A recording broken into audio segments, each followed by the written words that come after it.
नमस्कार मंडळी, आजचा आमच्या प्रवासाचा 7वा दिवस आहे. आम्ही उत्तर काशीला आहोत आणि उत्तर काशीवरून आम्ही आज गुप्त काशी येथे जाणार आहोत. त्या 4 धाममधले आमचे 2 धाम झालेले आहेत आणि आता 3ऱ्या धामकडे आम्ही प्रस्थान करत आहोत. आमचा प्रवास अगदी आनंदात आणि सुखाचा झालेला आहे.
आम्ही घनसोळीच्या पुढे थांबलो जेवणासाठी आणि जोरात पाऊस सुरू झालेला आहे.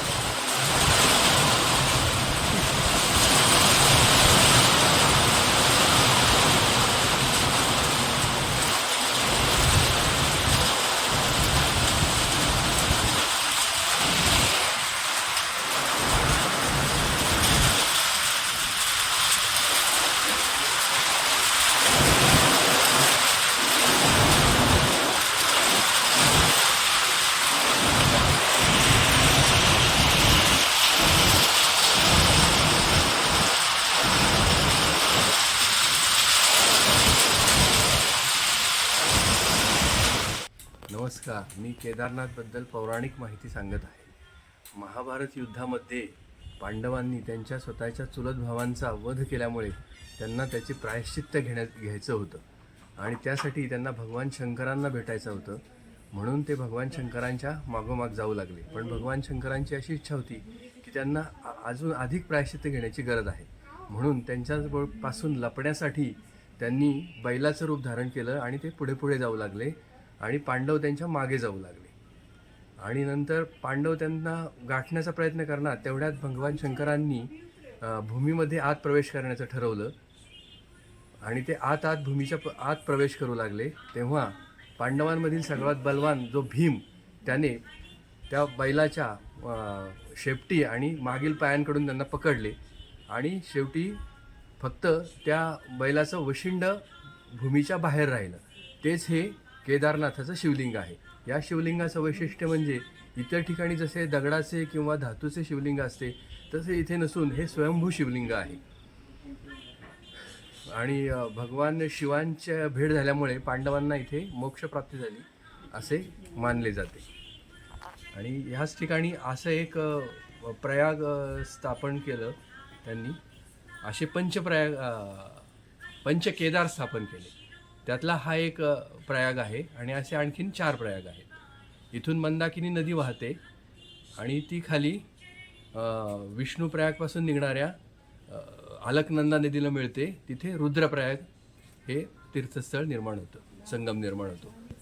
आणि या ठिकाणी मी माझे 2 शब्द थांबवतो. भगवान केदारनाथांच्या चरणी अशी प्रार्थना करतो की आपल्या मानवी जीवनाचे अंतिम ध्येय जे मोक्षप्राप्ती ते आपल्या सर्वांना प्राप्त हो. जय भगवान केदारनाथ. जय बाबा केदारनाथ. जय बाबा केदारनाथ.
ट्रिपचा 9वा दिवस.